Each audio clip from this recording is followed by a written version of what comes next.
Good morning seventh class. आज हम पढ़ेंगे पार्ट नंबर 10 जीवों में श्वसन। हमने पार्ट 8 कंप्लीट कर लिया था, उसके क्वेश्चन आंसर आई होप आप लोगों ने कर लिए होंगे। हम जीवों में श्वसन इस लेसन के अंदर हम क्या देखेंगे, जो कि मनुष्य और जो जीव जंतु हैं, ठीक है, वह श्वसन क्यों करते हैं और उससे हमें क्या क्या लाभ होता है और वह किस प्रक्रम के द्वारा करते हैं, ठीक है, वो चीज़ हम सारी इसके अंदर हम जानेंगे। ठीक है, तो देखो, बूजो अपने दादाजी से मिलने के लिए उत्सुकता से प्रतीक्षा कर रहा था, जो 1 साल के बाद शहर आ रहे थे। वह शीघ्र से शीघ्र बस स्टॉप पहुंचने की चाहता था ताकि उनका स्वागत कर सके, इसलिए वह भागता हुआ गया और कुछ ही मिनट में बस स्टॉप पहुंच गया। उसकी सांस तेजी से चल रही थी। उसकी दादी ने पूछा कि वह हाफ क्यों रहा है, तो बूजो ने बताया कि वह घर से दौड़ता हुआ आया है और उसे आश्चर्य हुआ कि दौड़ने के बाद सांस तेजी से क्यों फूले। अपन भी जानते हैं, अपन कोई काम करते हैं, दौड़ के जाते हैं तो हमारी सांस तेजी से चलती है ना, उसके पीछे क्या रीज़न है, यह प्रश्न उसके मस्तिष्क में घूमता रहा। बूजो अपने प्रश्न का उत्तर जानने के लिए ये समझना आवश्यक है कि हम सांस क्यों लेते हैं। सांस लेने का श्वसन प्रक्रम का एक चरण है। आइए हम श्वसन के बारे में पढ़ें। तो हम सबसे पहले पढ़ेंगे हम श्वसन क्यों करते हैं, हम सांस क्यों लेते हैं, क्या रीज़न है। पार्ट 2 में आपने अब पढ़ा था कि हम सूक्ष्म जीव इकाइयों से बने होते हैं, जिन्हें हम कोशिकीय कहते हैं। कोशिकीय जीव एक सबसे छोटी संरचनात्मक क्रियात्मक इकाई होती है। जीव के प्रत्येक कोशिका पोषण, परिवहन, उत्सर्जन और जनन जैसे कुछ कार्यों को संपादित करने में कुछ न कुछ भूमिका निभाते हैं। इन कार्यों को करने के लिए कोशिका को ऊर्जा का आवश्यकता होती है और यहाँ तक कि हमें खाना खाते, सोते व पढ़ते समय ऊर्जा की आवश्यकता होती है, जैसे कि हम बिना ऊर्जा के कोई सा भी कार्य नहीं कर सकते। आप बता सकते हैं कि हमें आपके माता पिता आपसे नियमित रूप से भोजन करने के लिए आग्रह क्यों करते हैं। आप लोगों को पता चलेगा ना क्यों। भोजन करने से क्या होता है, हमको ऊर्जा मिलती है और ऊर्जा करने से ही हमको खेलना कूदना सोना पढ़ना, है ना, सारे काम इससे होंगे, ऊर्जा के बिना नहीं होंगे। भोजन में संचित ऊर्जा श्वसन के समय निर्मुक्त होती है, ठीक है, टूट जाती है और अतः जीवों को भोजन से ऊर्जा प्राप्त करने के लिए श्वसन की आवश्यकता होती है। श्वसन के प्रक्रम में हम सबसे पहले सांस द्वारा वायु शरीर के अंदर लेते हैं और आप जानते हैं कि वायु में ऑक्सीजन होती है। हम सांस छोड़ते हैं तो वायु को शरीर से बाहर निकालते हैं। इस वायु में सांस द्वारा अंदर ली गई तुलना में कार्बन डाइऑक्साइड की मात्रा अधिक होती है, अर्थात कार्बन डाइऑक्साइड समृद्ध ज़्यादा होती है। जिस वायु को सांस द्वारा अंदर लेते हैं उसमें ऑक्सीजन उपस्थित होती है और सभी भागों में प्रत्येक कोशिका में ली जाती है, ठीक है। हम जो ऑक्सीजन लेते हैं ना, उस सभी कोशिकाओं में काम में ली जाती है। कोशिकाओं में यह ऑक्सीजन भोजन के विखंडन में, यानी कि भोजन को तोड़ने में। अब भोजन को तोड़ने का अर्थ क्या है कि जो हमने भोजन किया है उससे बहुत सारे तत्व हमें प्राप्त होते हैं और वो तत्व अलग अलग कार्य करते हैं, ठीक है। तो ये ऑक्सीजन उस भोजन को तोड़कर हमारे जो भी काम में आने वाले जो तत्व हैं उनको यूज करने के लिए काम में आती है, इसे कहते हैं विखंडन। ओके, तो कोशिका में भोजन विखंडन के प्रमुख से ऊर्जा उत्पन्न होती है, इसे हम कोशिकीय श्वसन कहते हैं। तो आप लोगों को करेक्ट प्रश्न आएगा कि कोशिकीय श्वसन किसे कहते हैं, तो हम क्या लिखेंगे, कोशिका में भोजन विखंडन यानी कि भोजन को तोड़ने की प्रक्रिया से जो ऊर्जा उत्पन्न होती है उसे हम कोशिकीय श्वसन कहते हैं। सभी जीवों में कोशिकीय श्वसन होता है, ठीक है। सभी प्रकार जो सजीव होते हैं उनके अंदर ये कोशिकीय श्वसन होता है। कोशिका के अंदर ग्लूकोज ऑक्सीजन का उपयोग करने कार्बन डाइऑक्साइड और जल में विखंडित हो जाते हैं और जल ग्लूकोज का विखंडन ऑक्सीजन के उपयोग द्वारा होता है। जब ग्लूकोज का विखंडन ऑक्सीजन के उपयोग द्वारा होता है तो वायवीय श्वसन कहलाता है। क्या कहलाता है, वायवीय श्वसन। ऑक्सीजन के द्वारा क्या होता है, ग्लूकोज भी टूटती है फिर आगे और फिर उसका भी हम उपयोग करते हैं। तो इसे क्या कहते हैं, ऑक्सीजन के द्वारा ग्लूकोज का विखंडन यानी कि उसका टूटना वायवीय श्वसन कहलाता है। ऑक्सीजन की अनुपस्थिति, जब हम सांस नहीं लेंगे या बिना ऑक्सीजन हमारे शरीर में ऑक्सीजन नहीं होगा तो भोजन खंडित होता है उसके बिना भी, ठीक है। तो हम उसे बोलेंगे अवायवीय श्वसन। भोजन में विखंडन से ऊर्जा निर्मुक्त होती है, यानी कि इसके टूटने से, उसके टूटने का कारण क्या है, ये क्यों टूटते हैं, उसके पीछे रीजन क्या है कि इसके टूटने से हमें ऊर्जा मिलती है, ठीक है। तो ये देखो रैखिक समीकरण कि ग्लूकोज ऑक्सीजन की उपस्थिति में ग्लूकोज टूटता है और कार्बन डाइऑक्साइड जल और ऊर्जा का निर्माण करता है। संभवतः आपको मालूम होगा कि यीस्ट जैसे जीव वायु की उपस्थिति में जीवित रहते हैं, ऐसे जीव अवायवीय श्वसन के द्वारा ऊर्जा उत्पन्न करते हैं। यानी कि कुछ जीव होते हैं जिनको ऑक्सीजन के बिना ही अपने भोजन को क्या करते हैं, विखंडन कर लेते हैं, इसे अवायवीय श्वसन कहते हैं। और ऐसी प्रक्रिया को करने वाले जीवों को हम अवायवीय जीव कहते हैं। ऑक्सीजन की अनुपस्थिति में ग्लूकोज अल्कोहल और कार्बन डाइऑक्साइड से विखंडित होता है और जिसको निम्न समीकरण के द्वारा दर्शाया जा सकता है। अब ग्लूकोज ऑक्सीजन की अनुपस्थिति में, ऑक्सीजन की उपस्थिति में टूटता है, तब क्या क्या होता है, ग्लूकोज, कार्बन डाइऑक्साइड, जल और ऊर्जा। जब अनुपस्थित होगा तब क्या होगा, अल्कोहल, कार्बन डाइऑक्साइड और जल की जगह क्या बनेगा, ऊर्जा, है ना। जल की जगह अल्कोहल बन गया, बाकी पूरा वैसे का वैसा ही है। अब आगे ब्लू बॉक्स में क्या दे रखा है, स्पेशली यीस्ट एक कोशिकीय जीव है। यीस्ट अवायवीय रूप से शोषण करते हैं और इस प्रक्रिया के समय अल्कोहल निर्मित होता है, अतः इनका उपयोग शराब यानी कि वाइन और बियर बनाने में कहता है। जो अल्कोहल जो होता है वो क्या होता है, जो कि शराब जो होती है ना, ठीक है, वो अल्कोहल से निर्माण होती है। हमारी पेशी कोशिका भी अवायवीय रूप से शोषण करती है और लेकिन ये थोड़ा समय तक ये करती है। वास्तव में ये प्रक्रम उस समय होता है जब ऑक्सीजन की अस्थायी रूप से कमी हो जाती है। बहुत देर तक व्यायाम करने, तेजी से दौड़ने, कई घंटों तक टहलने, साइकिल चलाने, हम किसी भी चीज़ को लंबे समय तक करते हैं, है ना, तो अनेक कार्यों के लिए ऊर्जा की आवश्यकता होती है। लेकिन ऊर्जा उत्पन्न करने के लिए हमारे शरीर को ऑक्सीजन आपूर्ति होती है। ऐसी स्थितियों में पेशी कोशिका अवयवीय शोषण द्वारा ऊर्जा का अतिरिक्त मांग पूरा करती है। ग्लूकोज पेशियों के अंदर यानी कि अपने मांस के अंदर होती है, ठीक है, मसल्स में, और ऑक्सीजन की अनुपस्थिति में ये लैक्टिक अम्ल और ऊर्जा बनाती है, ठीक है, बिना भोजन के उपस्थिति में। उसके अलावा क्या है, क्या आपने कभी सोचा है कि अत्यधिक व्यायाम करने के बाद पेशियों में ऐंठन क्यों आती है ना, अपने को जैसे मुड़ना, दर्द वगैरह होना स्टार्ट हो जाता है ना, वो क्यों होता है कि इस प्रक्रम में ग्लूकोज आंशिक विखंडन से लैक्टिक अम्ल और कार्बन डाइऑक्साइड बनता है और लैक्टिक अम्ल का संचयन पेशियों में ऐंठन के द्वारा उत्पन्न होता है। गर्म पानी से स्नान करने अथवा शरीर की मालिश करवाएं और हमें ऐंठन से आराम मिलता है। हम तो ना तेल की मालिश करवाते हैं, ठीक है, वो इसलिए करवाते हैं कि ऐंठन से आराम मिले, दर्द नहीं हो। और क्या आप अनुमान लगा सकते हैं ऐसा क्यों होता है? गर्म जल से स्नान अथवा शरीर से मालिश करने से रक्त का संचारण बढ़ जाता है और इसके परिणाम स्वरूप पेशी कोशिकाओं को ऑक्सीजन की आपूर्ति बढ़ जाती है और ऑक्सीजन की आपूर्ति बढ़ जाने से लैक्टिक अम्ल और कार्बन डाइऑक्साइड में जल का पूर्ण विखंडन हो जाता है। तो आप लोगों को समझ में आ गया, हम शोषण क्यों करते हैं इसके बारे में देख लिया हमने। अब हम पढ़ेंगे श्वसन। श्वसन क्या होता है? हमारे नथुनों यानी कि नाक के अंदर जो दो छेद होते हैं उसे बोलते हैं नथुनों, और मुख के कसकर बंद कर लेंगे, क्रियाकलाप करेंगे।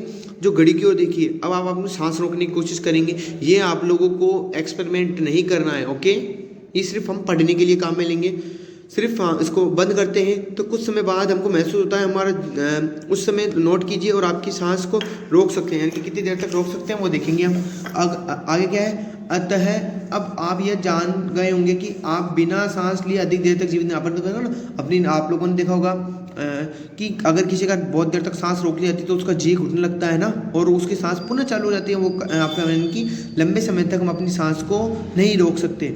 आगे, श्वसन या सांस लेने का अर्थ है ऑक्सीजन से समृद्ध वायु को अंदर खींचना और ग्रहण करना और कार्बन डाइऑक्साइड से समृद्ध वायु को बाहर निकालना, ठीक है, और ऑक्सीजन में समृद्ध वायु को शरीर के अंदर लेना, यानी कि ऑक्सीजन को अंदर लेने की प्रक्रिया को तो क्या कहलाती है? अंतःश्वसन। सांस लेते ना अपन, ठीक है, तो सांस ली है तो क्या हो जाएगा? अंतःश्वसन। और कार्बन डाइऑक्साइड, अपन जब सांस छोड़ते तो कार्बन डाइऑक्साइड बाहर निकलती है ना, तो ठीक है, तो उसको क्या बोलेंगे? उच्चवसन। क्या बोलेंगे? उच्चवसन। शरीर के अंदर सांस लेने की प्रक्रिया को सांस ली है तब क्या होगा? अंतःश्वसन। और जब कार्बन डाइऑक्साइड को बाहर निकालेंगे, सांस छोड़ेंगे, तब क्या होगा? उच्चवसन। यह एक सतत प्रक्रम है जो प्रत्येक जीव के जीवन में हर समय अर्थात जीवन पर्यंत होता रहता है। जब तक हम जीवित है ऐसा होता रहता है। कोई व्यक्ति 1 मिनट में जितनी बार श्वसन करता है उसे श्वसन दर कहते हैं, यानी कि बोलते हैं ना अपन कितनी देर 1 मिनट में कितनी बार सांस ली है और छोड़ी, उसे बोलते हैं अपन श्वसन दर। अंतःश्वसन का मतलब जान गए, उच्चवसन का मतलब भी आप लोग जान गए। अंतःश्वसन का मतलब सांस अंदर लेना, उच्चवसन का मतलब सांस बाहर छोड़ना। दोनों साथ साथ होते रहते हैं। एक सांस का अर्थ है अंतःश्वसन की, एक और एक है उच्चवसन। क्या आप अपनी श्वसन दर पता लगाना चाहेंगे? क्या यह भी जानना चाहेंगे कि श्वसन दर स्थिर होता है? यह शरीर की आवश्यकता के अनुसार परिवर्तित होता रहता है। देखिए, जैसे कि आप लोगों ने देखा ना, अपन जब दौड़ते हैं या कोई काम करते हैं तब हमारी सांस तेजी से चलने लगती है। क्यों? हमारे शरीर में जब ऑक्सीजन की कमी हो जाती है, जब ऑक्सीजन की कमी होगी तो क्या होगा? हमको ऊर्जा की आवश्यकता होगी, तो ठीक है, इसलिए जब हम किसी भी कार्य को करते हैं तो क्या होता है? हम तेजी से सांस लेते हैं ताकि हमारे शरीर में ऊर्जा जल्दी से जल्दी पहुंचे और ऊर्जा के द्वारा ग्लूकोज का विखंडन और हमारे शरीर में क्या हो? शरीर में एनर्जी प्राप्त हो, ठीक है। आगे देखो, अब एक क्रियाकलाप करेंगे अपन 10.2। सामान्यतः हमने आभास नहीं होता है कि शोषण कर रहे हैं, हालांकि यदि आप कोशिश करें तो आप श्वसन दर की गणना कर सकते हैं। इसे ज्ञात करने के लिए विश्राम की स्थिति में बैठ सकते हैं और सांस लेंगे और छोड़ेंगे। पता लगाइए आप 1 मिनट में कितनी बार श्वास लेते हैं और कितनी बार बाहर निकालते हैं। क्या आप उतनी ही बार अंतःश्वसन करते हैं जितनी बार उच्चवसन? जितनी बार हमने सांस ली है उतनी बार तो हम बाहर छोड़ेंगे, है ना। अतः जब तेज दौड़ते हैं तब क्या होता है, तब हम गणना करेंगे तो हमारी सांस क्या होती है, बहुत तेजी से चलती रहती है ना, ठीक है, फटाफट हम सांस लेते हैं। तो अपने निष्कर्षों को 10.5 में विभिन्न स्थितियों में अपने श्वसन दर की तुलना अपने सहपाठियों के द्वारा कीजिए। उपयुक्त क्रियाकलाप आपने यह अवश्य अनुभव किया होगा कि जब किसी व्यक्ति को अतिरिक्त ऊर्जा की आवश्यकता होती है तो वह तेजी से शोषण करने लगता है। इसके परिणाम स्वरूप हमारी कोशिका को अधिक ऑक्सीजन की आपूर्ति होती है और यह भोजन के विखंडन की दर को बढ़ा देती है, जिससे अधिक ऊर्जा निर्मुक्त होती है। क्या इससे यह स्पष्ट होता है कि शारीरिक क्रियाकलाप के बाद हमें भूख क्यों लगती है। अब हम पढ़ेंगे अन्य महत्वपूर्ण प्रश्न। अब हम करेंगे अन्य महत्वपूर्ण प्रश्न। कोशिकीय श्वसन किसे कहते हैं। अभी हमने देखा था कोशिकीय श्वसन किसे कहते हैं कि कोशिका में भोजन के टूटने अर्थात विखंडन से जो ऊर्जा मुक्त होती है, इस प्रक्रिया को क्या कहते हैं हम, कोशिकीय श्वसन। जो अपन खाना खाते हैं, ठीक है, अब उससे जो ऊर्जा, भोजन को टूटने से जो ऊर्जा एनर्जी जो मिलेगी अपने को, ठीक है, उस पूरी प्रक्रिया को क्या बोलेंगे हम, कोशिकीय श्वसन। आगे दूसरा प्रश्न क्या बोल रहा है, वायवीय श्वसन एवं अवायवीय श्वसन में अंतर स्पष्ट कीजिए। यानी कि वायवीय श्वसन किसे कहते हैं और अवायवीय श्वसन में अंतर स्पष्ट करना है, आप लोगों को व्हाइट पेपर पे करना है, ओके, सारणी बना के। तो देखो वायवीय श्वसन किसे कहेंगे, जब ग्लूकोज का विखंडन का समझ गए आप लोग। विखंडन किसे कहेंगे, जो चीज है उसको तोड़ना, जैसे भोजन के अंदर से बहुत सारे तत्व होते हैं उनको हम तोड़ते हैं ना, ठीक है, तो उसे क्या कहेंगे हम, विखंडन, ठीक है। तो जब ग्लूकोज का विखंडन ऑक्सीजन की उपस्थिति में होता है तो उसे क्या बोलेंगे, वायवीय श्वसन। जब ऑक्सीजन है और उसके उपस्थिति में जब भोजन टूट रहा है, ठीक है, तो उसे क्या बोलेंगे, वायवीय श्वसन। और जब ऑक्सीजन की अनुपस्थिति में जब भोजन टूटेगा, ठीक है, तो उसे क्या बोलेंगे, अवायवीय श्वसन। देखो ये रहा, जब ग्लूकोज का विखंडन ऑक्सीजन की ये है ना अनुपस्थिति में होता है उसे अवायवीय श्वसन कहते हैं। अब हम देखेंगे थर्ड पर्सन, वायवीय जीव और अवायवीय जीव। देखो थर्ड पर्सन में वायवीय जीव एवं अवायवीय जीव में अंतर स्पष्ट करो। वायवीय जीव वह जीव जो ऑक्सीजन की उपस्थिति में वायवीय श्वसन के द्वारा ऊर्जा प्राप्त करते हैं, उन्हें क्या कहते हैं, वायवीय जीव। अब जीवों के बारे में देखेंगे। वायवीय श्वसन तो देख लिया था, वो जीव जो वायवीय श्वसन के द्वारा एनर्जी प्राप्त करते हैं, ऊर्जा प्राप्त करते हैं, उसे क्या बोलेंगे, वायवीय जीव। और जो वह जीव जो ऑक्सीजन की अनुपस्थिति में अवायवीय श्वसन के द्वारा ऊर्जा प्राप्त करते हैं, उन्हें क्या बोलेंगे, अवायवीय जीव। आगे देखो फोर्थ क्वेश्चन, अंतर श्वसन व उच्च श्वसन में अंतर स्पष्ट करो। अभी हमने पढ़ा था अंतर श्वसन और उच्च श्वसन। अंतर श्वसन किसे कहते हैं, ऑक्सीजन जब हम सांस लेते हैं, ली मैंने, तो अभी क्या करा मैंने, ऑक्सीजन अंदर लिए और फिर जब सांस छोड़ते हैं, ठीक है, तो उसे क्या बोलेंगे, उच्च श्वसन। कार्बन डाइऑक्साइड को बाहर निकालना तो उच्च श्वसन, और ऑक्सीजन को अंदर लेना, सांस अंदर लेते ना, उसे बोलेंगे अंतर श्वसन। देखो ऑक्सीजन को शरीर के अंदर ग्रहण करने की प्रक्रिया को तो क्या कहेंगे, अंतर श्वसन। और उच्च श्वसन क्या कहेंगे, कार्बन डाइऑक्साइड को शरीर से बाहर निकालने की प्रक्रिया को, है ना, उच्च श्वसन कहते हैं। सांस बाहर छोड़ते हैं तो उसे क्या बोलेंगे, उच्च श्वसन, और सांस अंदर लेते हैं तो अंतर श्वसन, ओके। अब देखो फिफ्थ क्वेश्चन, श्वसन दर किसे कहते हैं, 1 मिनट में। अब श्वसन दर किसे कहेंगे, हम जो सांस लेते हैं, ठीक है, वो 1 मिनट में कितनी बार लेते हैं, वो हमारी श्वसन दर कहलाती है, ओके। तो देखो 1 मिनट में जितनी बार हम शोषण करते हैं उसे श्वसन दर कहते हैं। और लास्ट 6% देखो, हमें खेलते पढ़ते खाते समय ऊर्जा की आवश्यकता होती है, तो ऊर्जा कहाँ से मिलती है, आप लोग देखा ना, हम बहुत सारे काम करते हैं, खेलना कूदना दौड़ना ऊपर चढ़ना किसी वजन को उठाना, तो उस सब के लिए हमको एनर्जी चाहिए ना, खाना की आवश्यकता होती है, ठीक है, तो वो ऊर्जा कहाँ से मिलती है, अभी आप लोगों ने देखा था, ऊर्जा हमें भोजन से मिलती है, ठीक है, हमें कोई से भी काम करते हैं तो उसके लिए हमें ऊर्जा कहाँ से मिलती है, भोजन से। तो देखो इसमें क्या लिखेंगे, हम सभी क्रियाकलाप को करने के लिए ऊर्जा भोजन से प्राप्त होती है। ये आप लोगों को अंतर स्पष्ट वाले जो प्रश्न है वो व्हाइट पेपर पे पेंसिल से करने, सारणी बना के रखिए, और ये सारे क्वेश्चन आंसर आप लोगों को उतारने को रजिस्टर के अंदर, ओके, थैंक यू।